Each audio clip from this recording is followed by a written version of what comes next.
and that's Kid Cudi, who dropped his newest album, Entergalactic, this past weekend, along with an animated movie on Netflix.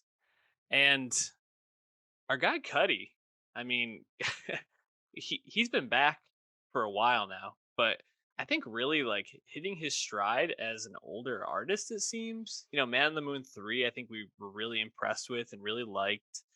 Um, we get Intergalactic as the follow up here, and it's Hmm. like he seems to be kind of finding his stride. And for someone who I feel like his songs were so specific to like a certain like age in my life. They were very like 18 to 22 in my mind, like this kind of like stay or maybe even like earlier, like high school like type of Hmm. age.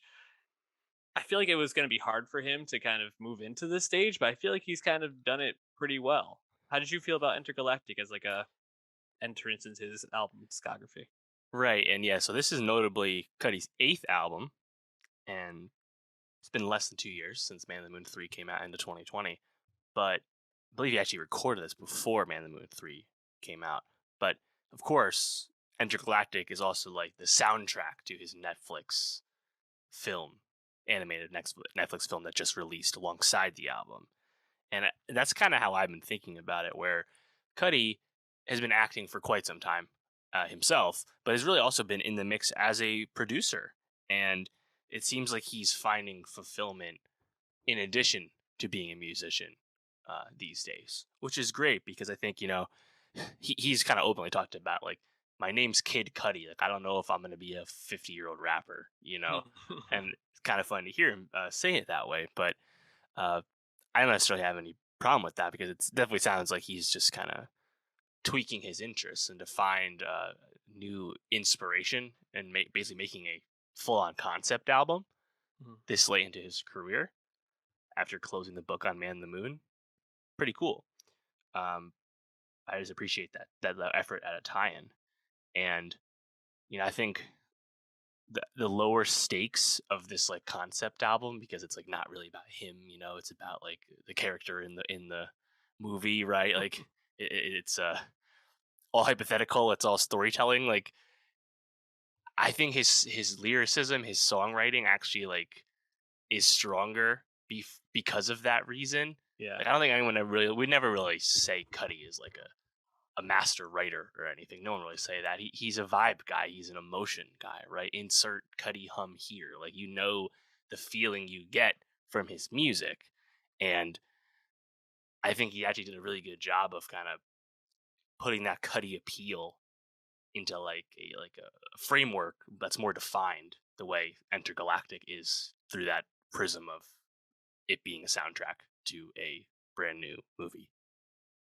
Yeah, I think that that's the right way to look at this because I think as I was listening through the dings I would have, the takeaways that weren't so good for me, were a lot of me getting to like the middle of the album towards the end, where it all starts to kind of feel a little bit samey. The beats really weren't like that diverse from each Hmm. other, and I was starting to kind of feel like this album was becoming a little sleepy for me. But when you think about it in terms of this like visual concept album, I do think it makes a lot of sense. I think the visuals that I have seen, I didn't watch the full thing, but I saw a couple of clips. I think it all looks really cool. As you can see it on my background if you're watching on YouTube. And I think there's enough songs on here for me to walk away and be like, Cuddy did a really nice job with this, and like I said, I think he sounds super confident with where he's at right now, and it's never fair to like compare people per se, but you think about one of his peers, Kanye, and just like the directions that they have were going in and where they are at now. Like Cuddy has like established himself, and similar to Jay Z, have really like found their stride in this next phase of their career, whereas other of his peers aren't doing that so well. So I'm just No. impressed with where he's at. Yeah, Um, totally. Yeah, I think that's exactly right. What was the music on here? What were the songs that really stood out to you? Right, and I think ultimately, like I'm always like, well, it's about the records, right? it's Yeah. it's about what we actually get that we care about here. And to me, like the TV special slash movie, that's like bonus material to me. Like Right. I care about the music first. And yeah, like nothing holds a candle to his classic work of the past, but Oh again, we yeah. shouldn't be expecting to hear that either. That being said, there were some moments I enjoyed. I thought just kind of like more high level speaking, new mode right off the bat. I Mhm. really enjoyed the melody from Cudi on that. Um, and there's a few songs like that where it's like, yeah, it's kind of vibey. It's almost kind of like sparse. Like the verses aren't really that like thick at all. But Cudi's able to kind of fill out the song with his presence in the way he can. So I thought only new mode I think is a good example of that. But then right after that, do what I want. His delivery on Yeah. that, rapping wise, definitely more of a throwback vibe. Definitely Mhm. reminds me of some of the best work of his past. Now, lyrically, again, not the strongest. You know, I think someone like Little Uzi Vert's probably a little better served to do the "Now I do what I want" type thing with minimal lyricism. But again, like I think the Cudi's performance really stood out there. Can't believe it with Two Chains as well. I've really enjoyed Cudi's rapping on that. Reminds me of the past. Um, there's other songs here and there that are, I think, nice flourishes. Like there's some songs I forget the names of forget which ones they are, but like there's some times where Cudi's vocals, he's almost like ad libbing himself in a way Mhm. of like responding to himself as if it was a separate voice. Like that, I thought those kind of touches were pretty cool. Probably fit in nicely with the TV special in that way. Uh, yeah, I think yeah, playing Pat, Dot the Genius, like you said, none of the production really stands out. Certainly nothing new.